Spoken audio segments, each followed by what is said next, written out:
Muito bem-vindos, bem-vindas a todo mundo ao segundo bate-papo da DOK, Data on Kubernetes Community. Para todos vocês que não estão sabendo, a nossa comunidade é mais ou menos um lugar onde pessoas interessadas, tanto profissionais de TI como simplesmente interessados em dados, em Kubernetes, em DevOps, em TI no geral, a gente se reúne aqui e essa parte internacional, essa parte dos bate-papos em inglês acontece com mais frequência. Eu aqui na parte de falar português, estamos fazendo agora mensal, cada última sexta-feira de cada mês.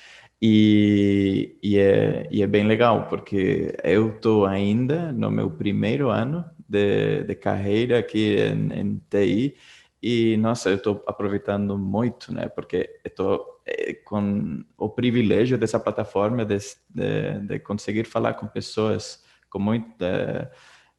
com muitos expertise, com muita experiência, e para mim é uma experiência incrível conseguir tirar as minhas próprias dúvidas. Então, muito obrigado a todos vocês que estão acompanhando. E se vocês querem formar parte da comunidade ou continuar as conversas depois, fica na vontade de entrar no Slack. Eu simplesmente vou colocar aqui o link do nosso Slack. E vocês... mandei para os panelistas, vou mandar aqui.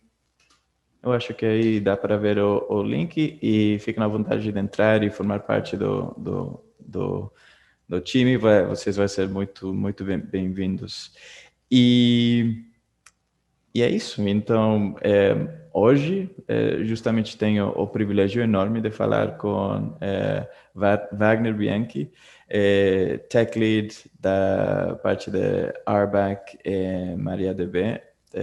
Wagner, muito obrigado por estar aqui. Como você está? Tudo bem, cara. Obrigado por você. E olha, um ano de Brasil já te deu esse português aí fluente, né, cara? Parabéns. Muito obrigado. Você fica muito à vontade. Se eu dei um chute aí no dicionário português, você me para. Jake, tem que falar, você me corrige. Beleza, tranquilo. Tá, então vamos mandar ali bala. Eu queria começar por te perguntar. Eu lembro quando eu comecei a pesquisar coisas e os diferentes trabalhos que estão disponíveis na área de TI. Eh, para mim não estava tão claro, não, o mapa das coisas que eram possíveis. E eu comecei em redes e daí achei pouco a pouco o mundo da nuvem e terminei entrando no mundo de DevOps. Mas, olhando para trás na tua carreira profissional, é quase que você, desde o começo, você já sabia que você queria ser DBA, né? Você está nessa parte de gerenciamento de base de dados desde muito tempo, né? Se a gente for falar um pouco de início de carreira e como é que foi esse início até chegar ao que é hoje, eu acho que eu comecei como analista de sistemas e eu desenvolvia sistemas em PHP, né? Acho que muita gente que vem que hoje trabalha como DBA, você consegue encontrar muita gente que trabalhava como analista de sistemas no início, desenvolvedor, e de web sistemas, e é o que eu fazia no início. Eu comecei desenvolvendo alguns sites pequenininhos, bem pequenininhos, e às vezes sites que não tinham nem nada para mostrar, é só para criar um sisteminha, e comecei a brincar com isso. Até que chegou um ponto que eu precisava sair um pouco daquela coisa do site estático e ter uma coisa um pouco mais dinâmica, uma coisa que não fosse a mesma coisa todo dia. E foi quando eu conheci banco de dados. Isso a gente está falando mais ou menos em 2001, né? E foi quando eu conheci, comecei a querer conhecer mesmo o back-end, que era dos sistemas com os quais eu trabalhava. Você trabalha com PHP, ou com Perl, ou com Python, Python não era tão assim esse boom na época, né? O Python era uma linguagem menor. Eu lembro que o Python começou a ficar muito popular quando ele começou a ter orientação a objeto, né? Mas eu desenvolvi em PHP e eu fui conhecer um pouco mais sobre banco de dados. MySQL era a bola da vez e eu lembro que foi uma época que eu estava também me envolvendo com vestibular, querendo fazer um curso superior e tal. E o meu curso foi de gerenciamento de banco de dados. E aí, Oracle, conheci SQL Server, conheci Postgres, conheci a origem do Postgres, que é o Ingress, conheci também Neo4j, conheci alguns outros bancos de dados com outras abordagens na época. Na época não tinha MongoDB, né? Não tinha essa coisa do... A gente tem NoSQL e tem NewSQL hoje, né? Que é o Crocode, né? Uhum. Mas não tinha muitas opções, então era muito... o MySQL, que era o carinha tentando entrar ali naquela fila, mas o robusto mesmo na época era Oracle e SQL Server, né? E aí eu lembro que eu fui fazer esse curso e depois me lancei, comecei a estudar mesmo banco de dados.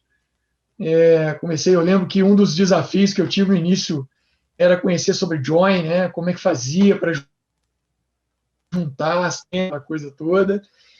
E eu me lembro que eu fui fazer um curso Microsoft de SQL Server e tal, e depois as coisas aconteceram muito rápido, sabe? E eu me lembro que logo eu trabalhei numa empresa aqui em Belo Horizonte mesmo, que foi um dos primeiros partners que a MySQL AB teve no Brasil, e tive muito bons mentores nessa época. Tinha cursos oficiais de MySQL e tal, e eu aprendi com gente muito boa. Uhum. E depois daí eu fui para a IBM, fui para Oracle, fui para algumas service companies no Canadá, nos Estados Unidos, e é isso. É um caminho que foi de muita TI, digamos assim. E o mais interessante é que teve muita gente boa nesse caminho. Uhum. Eu pude trabalhar e trabalho com gente muito boa. Eu me considero um cara meio abençoado por ter sempre gente muito boa do meu lado. Isso parece ser, né? Quando eu caí nessa comunidade e comecei a trabalhar mesmo dentro das empresas, dá para ver que tem uma quantidade de pessoas muito, muito, muito bacanas, com expertise para caramba, e quase sempre que você levanta a mão e pede alguma coisa, você fala, eu não sei, sempre vai receber ajuda. E essas pessoas que estão aí ajudando, nossa, é incrível crescer desse jeito. E tá, então, começando no começo dos anos 2000, agora 2021, você está lidando o time técnico de Arbac. Como é que você termina aí? Ou você escolheu essa parte particularmente? Quais são os desafios dentro de um time de RBAC que você acha interessante agora? Cara, eu entrei na MariaDB há 4 anos atrás e o projeto é muito bom, o clima organizacional é muito bom, a turma que trabalha no meu time é uma turma muito boa. Eu tenho um time global, então tem gente na Itália, tem gente nos Estados Unidos, tem gente na Austrália, Filipinas, e aí vai. E, na verdade, eu não escolhi isso. Eu acho que o que me levou a conseguir chegar nesse lugar foi realmente a paixão pelo que eu faço e o zelo com que eu faço todas as coisas. Eu acho que acho que as pessoas que trabalham comigo, essa é a visão que eu tenho, eu acho que elas devem pensar que eu sou muito chato, porque eu tenho aquele olhar meio de querer tudo o melhor possível, e eu tenho um olhar de qualidade muito muito aguçado, assim, sempre. Eu não tenho problema de estar certo ou errado. Eu quero entregar o melhor possível para os nossos clientes e quero também que meu time caminhe comigo e que eu caminhe com o meu time também de uma forma a formar um buffer de conhecimento, né? A gente está nesse buffer e esse buffer ele é um buffer de conhecimento que a gente está crescendo todo dia. Então, eu acho que as coisas aconteceram muito naturalmente para mim. Eu nunca forcei nada a acontecer. E o mais interessante, eu fui convidado para ser o líder. Minha primeira posição de liderança foi na MariaDB, liderança em termos de gerenciamento de time, de workflow e tudo mais. Há uns 8 meses atrás, eu pedi para sair do gerenciamento de pessoas, e a minha visão é muito técnica. E é um desafio muito grande eu ter que fazer essas duas coisas. Eu realmente não estava achando muito tempo para gerenciar pessoas, e eu estava usando o meu tempo todo para gerenciar a parte tech do business. Então, hoje eu fui para a parte de liderança técnica, enquanto eu tenho um grande amigo, também trabalhou comigo em outras empresas, na Percona principalmente, que hoje faz a liderança de pessoas. Mas eu acho que é mais ou menos isso, Jake. A coisa aconteceu naturalmente. Porque são duas habilidades bem diferentes, não é? A liderança de pessoas e a liderança técnica. Eu acho que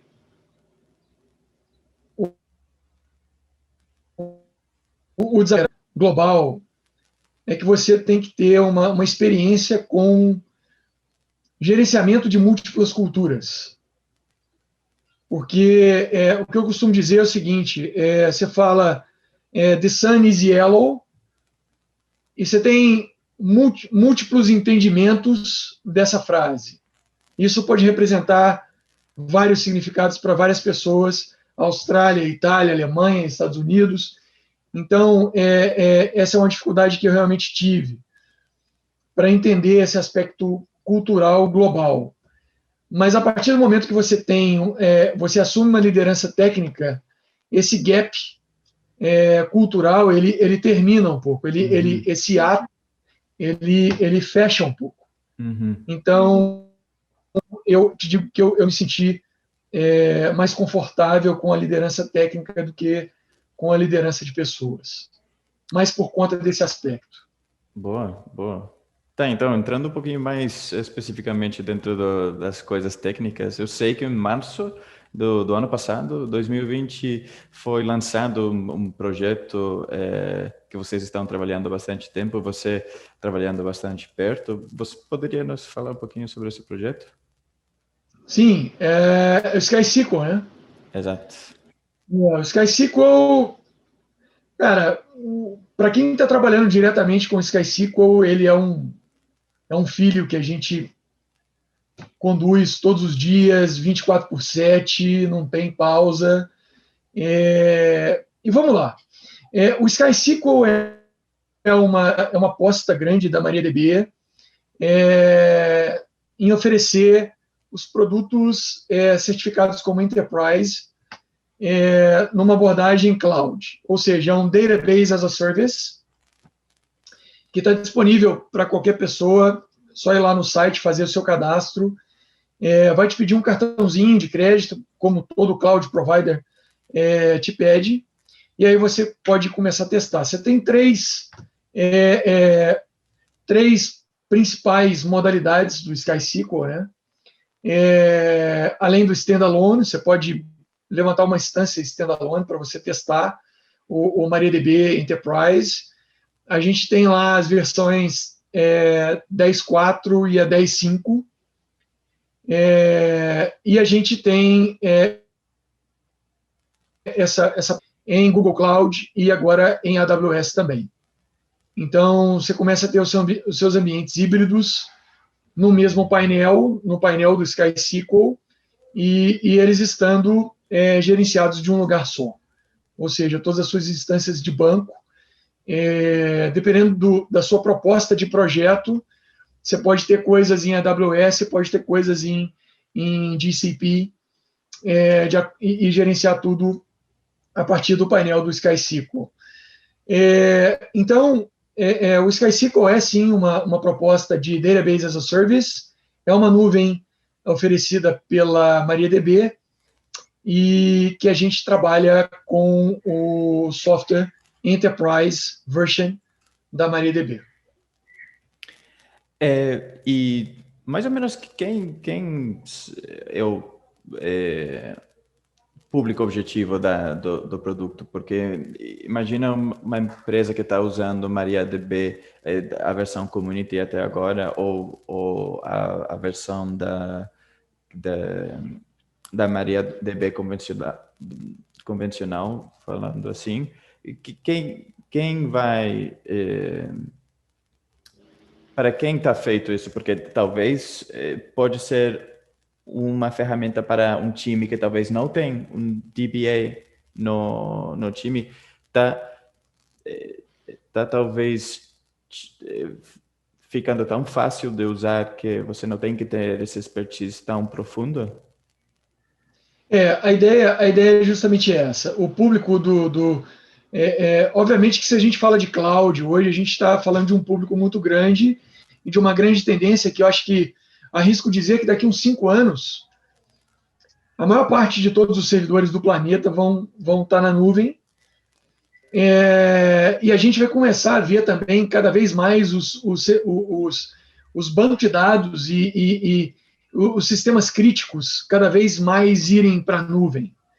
Eu já trabalhei em projetos em que eu escutei muito que a gente não pode colocar a parte crítica do nosso sistema, por exemplo, de banco, um sistema financeiro ou um sistema que tem informações jurídicas e tudo mais. Não, a gente não pode colocar isso na nuvem, mas esse mesmo público também já está colocando coisas na nuvem. A gente já tem bancos aqui no Brasil, América Latina e mundo, que já senta o cloud, né? Então, o público para esse tipo de oferta é justamente quem ainda está procurando uma boa oferta para ir para a nuvem, principalmente quem não tem um DBA, porque como que funciona essa coisa de uma empresa de produto de banco de dados que oferece uma nuvem?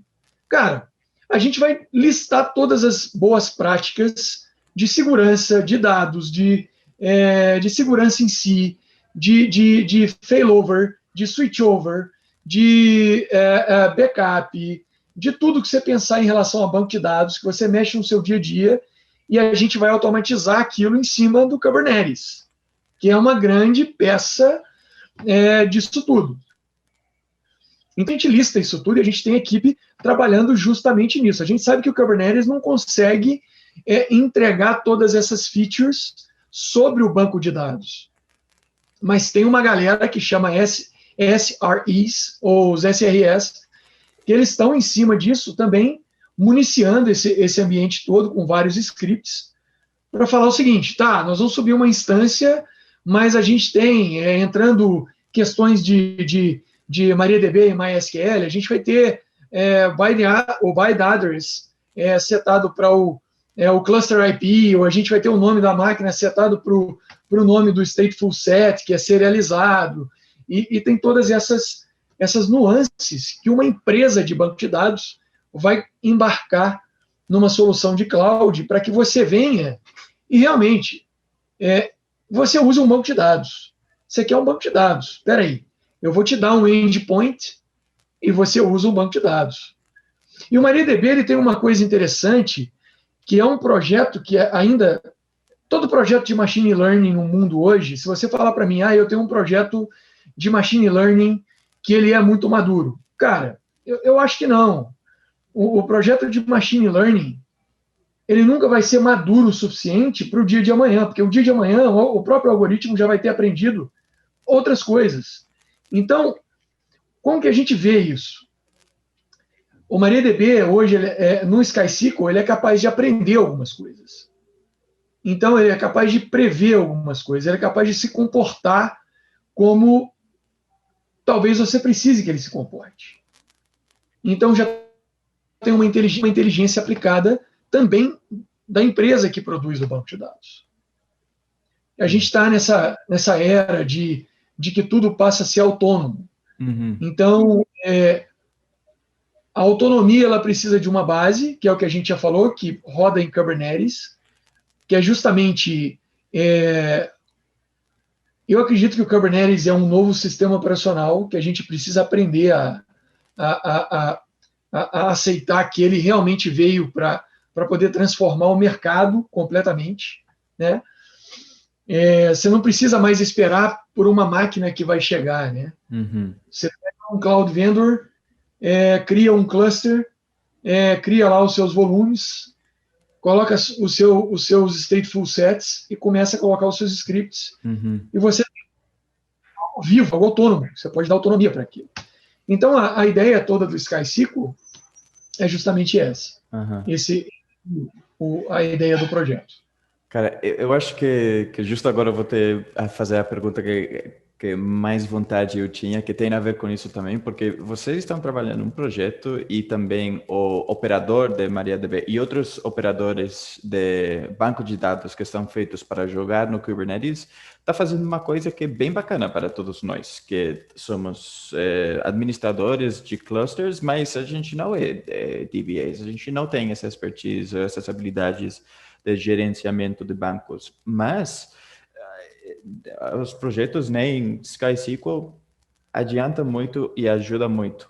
Mas eu queria te perguntar, porque justamente essa semana, minha empresa, eles deram uma tarefa para mim de pegar um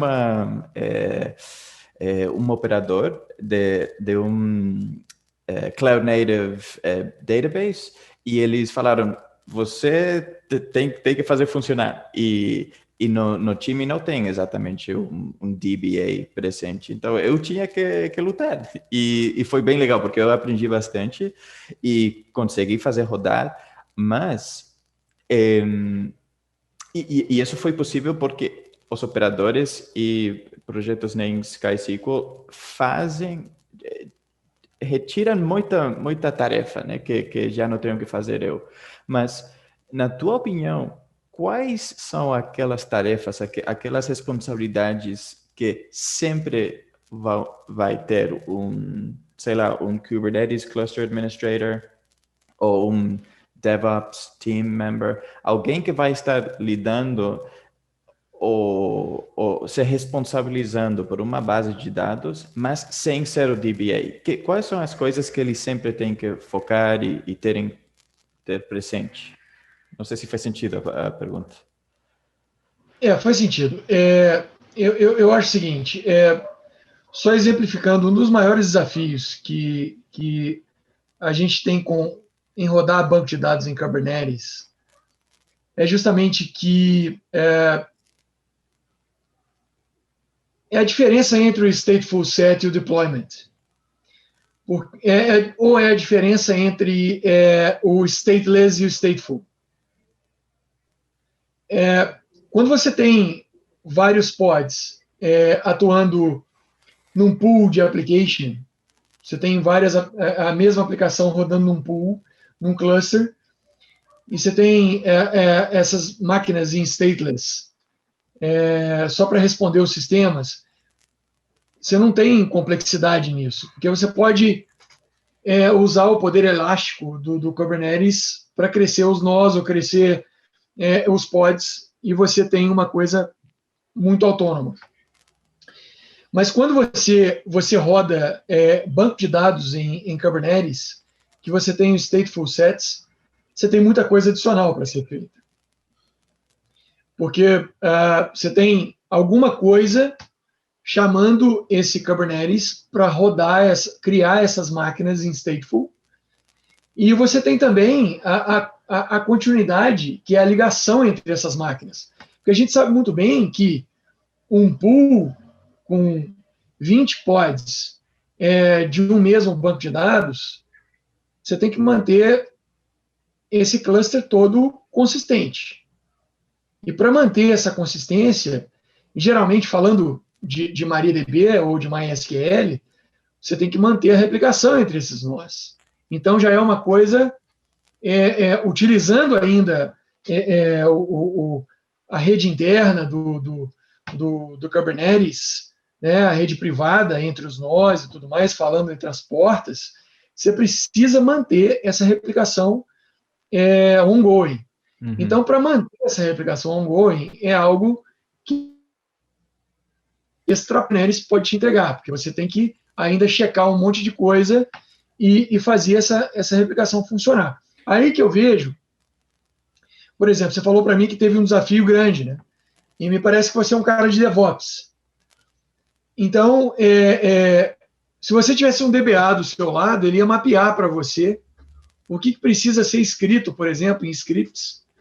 Você ia escrever um Python para ser disparado em algum momento, que ia pegar essa galera toda e ia configurar essa replicação. Você ia criar um load balancer lá na frente do cluster e pronto. Segue. Exato. Seria o que o SkySQL faz, por exemplo? O SkySQL tem uma peça antes do banco de dados que é o MaxScale. O MaxScale é um SQL aware, ou seja, a porta que você recebe do endpoint, que você trabalha com ele no SkySQL, é justamente uma porta read-write split no MaxScale. E aí, a última camada é justamente os backends, ou seja, é o MariaDB, que você tem um master, 2 slaves, ou você tem um rage tap, ou você tem um column store, depende do que você quer. Mas aonde você conecta primeiro o seu endpoint é o MaxScale, que justamente é um load balancer que recebe as conexões e ele vai mandar as escritas para o master e as leituras para as réplicas. Faz a função de então, proxy. eu tenho essa inteligência ainda para fazer o scale out. Né? Nossa, então, assim, respondendo a sua pergunta, desafios em conjunto que forma toda a solução, é interessante que você tenha um DBA, que você tenha um DevOps, que você tenha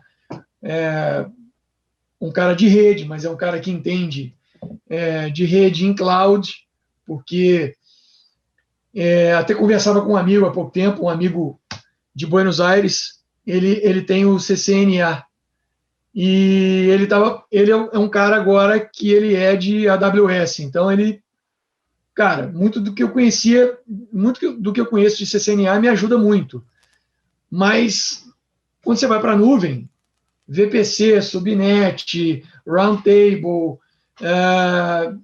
NACL, Security Groups, aquela coisa toda, já é um mundo diferente. Se bem que você está falando da mesma língua, mas é tudo software-based. Exato, exato.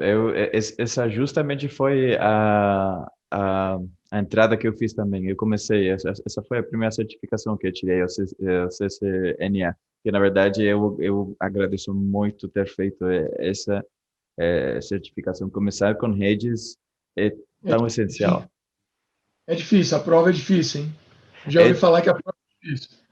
Mas a prova que eu fiz foi justamente antes da prova que está agora. Eu escutei que a prova de agora é um pouco mais difícil, porque eles já jogaram coisas de wireless dentro do CCNA, porque o CCNA que eu fiz era routing and switching, e não tinha nada de wireless nem nada. Mas agora eu acho que está um pouco. Eu tive sorte.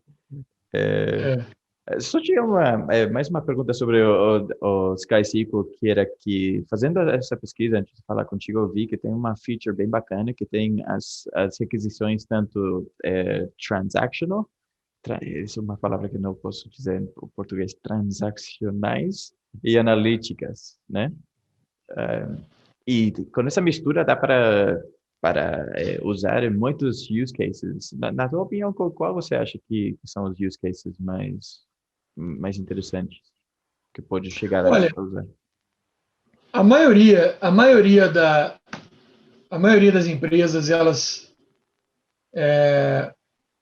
replicam dados quando utiliza MariaDB ou utiliza MySQL com essa abordagem de ser um sistema OLTP.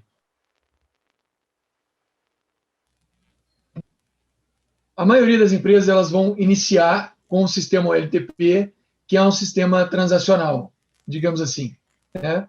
Então, a gente tem, eu vejo que existem mais ambientes transacionais OLTP do que sistemas OLAP, que são analíticos hoje, os sistemas com banco de dados analíticos. Eu acho que o OLTP leva a empresa a pensar no OLAP. Essa é a leitura que eu tenho do antigo Data Warehouse, do antigo Data Mart, que a gente tinha antigamente. Então, é a leitura que eu tenho. No sistema transacional, você pode ter você pode com duas réplicas e um master, obviamente com o MaxiScale na frente, e aí você tem o Read-Write Split, que é justamente aquilo que eu já falei, né? Ele recebe, já que o MaxiScale é SQL Aware, ele vai ler aquele pacotinho, vai saber o que tem ali e manda para o master ou manda para a réplica. E o MariaDB 10.5, ele trouxe essa coisa dos ambientes que são RageTap. O RageTap, que é o Hybrid Transactional and Analytical Processing, que justamente é a mistura dos dois ambientes. A demanda por isso, até é uma pesquisa do Gartner, a demanda por isso é justamente de você não ter uma separação física dos seus dados, que já é muito grande, transacional, e não ter aquele trabalho enorme de fazer aquelas extrações, transformações e o load dos dados no outro endpoint. Então, essa demanda por facilidade, também por velocidade, ela fez com que você possa utilizar os nomes totalmente qualificados numa mesma instância de MySQL, de MariaDB, no caso, né? A gente está falando de MariaDB, está falando de SkySQL. Então, se você faz banco.tabela, você consegue ir a qualquer tabela, né? Uhum. Então, o RageTap é justamente isso. Você tem uma storage e você tem o Storage Engine, que é o InnoDB, que é utilizado pelo ambiente transacional no MariaDB. E existe um plugin que foi desenvolvido pela MariaDB dentro do SkySQL, que é onde você, como administrador do seu banco de dados SkySQL, você escreve as suas funções dentro do banco de dados, que é onde, se uma tabela transacional recebe determinado dado, automaticamente aquele dado ele vai ser como uma trigger. Uhum. Ele vai ser transformado e já vai ser levado para essa tabela analítica, automaticamente. Escreveu na tabela A, tem um plugin que você escreveu, ela transforma e já te leva para uma tabela B. Uhum. Ou seja, você tem uma escrita fomentando dois ambientes no mesmo local. Essa é a ideia do RageTap. Bem legal, bem legal. Por conta do tempo que está indo bem rápido, queria passar a outro tema que veio na minha cabeça, porque eu lembro quando eu estava fazendo um curso no LinkedIn, simplesmente era um curso de DevOps, eles estavam falando alguma coisa, e eram dois caras que estão fazendo o curso, e eles sempre ao longo do curso estavam fazendo brincadeiras, por exemplo. E quando você vai trazer essa coisa para teu time, você fala com todos os engenheiros e os DBAs, e eles sempre começaram a rir quando eles falavam dos DBAs, e quase que encaixava neles num saco de alguma parte, como se tivesse uma reputação diferente. Isso é assim? Os DBAs têm uma reputação que eu não saiba qual é no mundo? Eu acho que tem, mas é porque para os DBAs, os devs são caras complicados. Então fica essa coisa de um lado para o outro. Mas o que acontece é o seguinte: a visão que eu tenho, até de líder dos DBAs que tem aqui, é que eu acho que os DBAs, na maioria das vezes, eles funcionam como um firewall. O firewall, no início, é deny all. Então, aí depois, quando a gente começa a saber um pouco mais do que se quer, do que se pretende, a gente estuda toda a situação, a visão global de tudo, a gente começa a colocar algumas regras de firewall para que alguma coisa disso passe. Uhum. Mas, realmente, o DBA ele tende a ter uma visão global do funcionamento do todo, do sistema todo, e a gente tende a ter uma atitude mais assim, peraí, me passa o que você quer fazer, vamos sentar aqui para a gente ver direitinho, porque é onde a gente está indo primeiro, planejar, ter todos os steps para a gente poder fazer. Tá, Quais são as implicações? Tô imaginando os devs aí que eles estão terminando essa aplicação tudo legal e agora eles falam entre eles. Tá. Não, peraí. Don't push yet. Don't push yet. Quem vai falar agora com o DBA? Nossa, tá. Fica um pouco mais claro. Tá, queria perguntar, Maria DB agora é muito conhecido e muitas pessoas conhecem e alguém que saiba um pouquinho da história sabe que o nome da base de dados veio por conta da filha do founder, Monte. do Monte. É, mas se você tivesse a oportunidade de renomear a base de dados, qual você acharia que seria um bom nome? Alguma coisa que represente a personalidade e as características da base de dados. É uma pergunta interessante essa, porque, para te falar a verdade, eu não sei a idade da Maria, que originou o nome. Eu tive com ela na casa do Monte, num jantar na casa dele há 2 anos, em 2017, num jantar da empresa, e a gente estava por Helsinki, e a gente teve a oportunidade de ir lá na casa dele para poder, nesse jantar, eu tirei uma foto com a Maria. E, assim, quando você vê a personificação de um produto, é difícil você renomear. E eu me lembro de uma história, porque o MySQL, ele é o MySQL, o My é o nome são as iniciais da primeira filha do Monte. E aí chamou MySQL. Agora, a Maria, eu lembro que antes da Maria nascer, o Monte veio, o Monte chama Michael Monte Widenius. Ele veio ao Facebook, eu me lembro que na época, 2009, mais ou menos, ele veio ao Facebook e falou assim, pessoal, qual que é o nome que vocês querem para o meu próximo produto de banco de dados? Então a gente já sabia que a filha dele ia nascer. Nasceu a Maria, né? E é um negócio muito bacana. Eu não sei se eu renomearia a base de dados, sendo sincero. Não, faz muito sentido, porque, nossa, e é interessante porque, tipo, geralmente é ao invés, né? Por exemplo, tá, eu tive a filha, o nome dela é Maria, tá, vamos nomear, mas foi quase ao invés, galera, qual nome vocês querem? E depois eu vou chamar minha filha disso. Justamente. Nossa.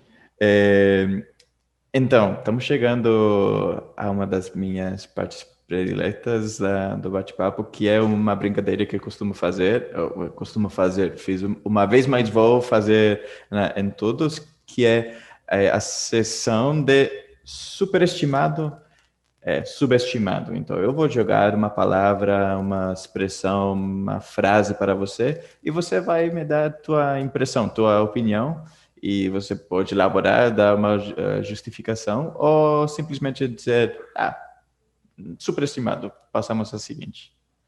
Beleza. Quer brincar? Posso fazer uma coisa antes disso? Pode ser? A gente esqueceu do disclaimer no início. Importante. But I would like to say that everything I'm saying here, everything I'm telling, is my own view. It's part of my own view, right? It does not reflect anything about my employer. All right? And I am a witness to that. Eu sou testemunha disso. Thank you very much. Yeah. Legal. Então tá. Primeira coisa. A linguagem de programação Go. Golang. Boa. Disruptiva. Tem uma curva de aprendizado não muito boa. Você demora para aprender. É um paradigma diferenciado, mas muito boa. Muito boa. Sim, porque agora tá na boca de quase todo mundo, está ser usando para fazer ferramentas bem importantes, bem bacana, mas é verdade, tem essa curva. Grande parte... tem coisas no Kubernetes que usa Go, né? Kubernetes é escrito em Go. Exato. Segunda, sharding em base de dados. Necessário para quem tem um sistema muito frenético em escritas. Tem uma ferramenta muito interessante, um storage engine, que a gente tem na MariaDB que chama Spider. Vale a pena dar uma olhada, tem vários cenários, high availability para Spider shards e necessário para quem tem bancos de dados com muitas escritas. Boa. É o seguinte, a segurança que tem MariaDB, porque a gente falou da possibilidade de estar na nuvem e as possibilidades de fazer requisições complexas e misturadas, mas segurança MariaDB geralmente está superestimada ou subestimada? Nesse momento, superestimado. Em termos de segurança, a gente tem que estar superestimado o tempo todo. Ou seja, a gente tem que fazer muito mais do que aquilo que você espera ter de problemas. Ou seja, instala o MariaDB, você tem conexões só com o usuário root via Unix socket. É extremamente aconselhável que você rode o MySQL Secure Installation para configurar tudo que você precisa configurar, colocar uma senha forte existem novos privilégios de usuários. Os antigos foram como se diz, foram divididos em alguns outros, né? Então, você tem privilégios em maior granularidade, digamos assim, e clientes MariaDB, suporte SkyDBA e RDBA, a gente tem auditorias constantes para pegar todos os problemas. Justamente para deixar a segurança num nível superestimado. Legal. Sou 3, mas trabalho desde casa. Você estava acostumado antes da pandemia? Como que você se adaptou? Eu trabalho de casa desde 2009. Uau! Desde que foi o ano que MariaDB foi lançado, não é? 2009 eu estava na Oracle. Trabalhava com na Oracle. E realmente foi o ano que teve aquela transição interessante em que a Sun comprou o MySQL, depois a Oracle comprou a Sun, elevou o MySQL, junto no mesmo pacote. Uhum. Teve uma confusão, foi um ano bem confuso em relação àquilo, e foi quando o Monte decidiu que ia lançar um novo produto e ter uma segunda filha. Né? Uhum. Nossa, que legal. É, tá, comida de Minas. Pão de queijo. Superestimado? É, não, eu acho que o caminho do meio. Caminho do meio. Eu acho que eu falaria o cafezinho, bem com sotaque mineiro mesmo, cafezinho com pão de queijo. Eu, na verdade, não estava esperando outra resposta do mineiro, da verdade. Então, tá perfeito. Eu Então, poderia falar feijão tropeiro, poderia falar as outras coisas.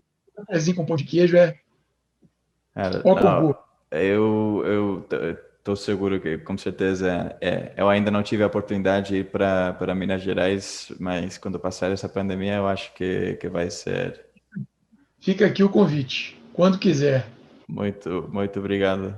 Tá? Então, Wagner, terminando já, preciso agradecer você, agradecer a todo mundo por estar aqui assistindo. Também, como de costume,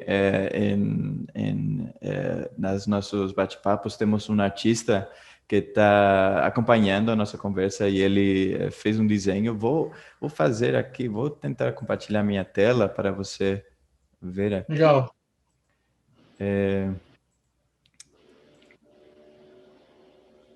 Tá vendo aí? É, agora sim, agora sim. Então, é o que. Bacana, que bacana. Eu vou compartilhar nas redes para você ter acesso a ele e, vou deixar. Perfeito, aqui você está de volta. Também a última coisa, muito obrigado também ao nosso patrocinador, Webera.com, que eles vão patrocinar uma doação no teu nome, Wagner, para uma ONG que você vai escolher. Então você fica à vontade de escolher a que você quiser. Se for brasileira, melhor, porque a gente estamos aqui um pouco para espalhar conteúdo em português e dar um pouco de apoio para o Brasil e todos os profissionais da agora e os profissionais do futuro. E Responsabilidade. Legal, legal, legal, legal, muito bacana. então tá, então nada mais que falar. Gratidão, muito obrigado de novo. É, Obrigado a vocês e eu espero poder ter mais oportunidades como essa. Isso foi um bate-papo bem agradável. Foi o formato que a gente selecionou desde o início. Mas quem sabe em breve a gente não volta com uma apresentação um pouco mais técnica para poder mostrar para o pessoal um pouco mais a fundo todos esses projetos interessantes aí que a gente tem, com banco de dados e, enfim, todas amamos. essas coisas. Aqui amamos, porque essas conversas mais descontraídas são bem legais também, mas se você querer, você fica muito à vontade de trazer alguém do teu time junto contigo e fazer uma apresentação mais técnica, seria bem, bem, bem legal. Combinado, Jake. Então Obrigado tá. mais uma vez pelo convite. Obrigado a você. Até a próxima. Tchau, Wagner. Até mais. Tchau. Tchau.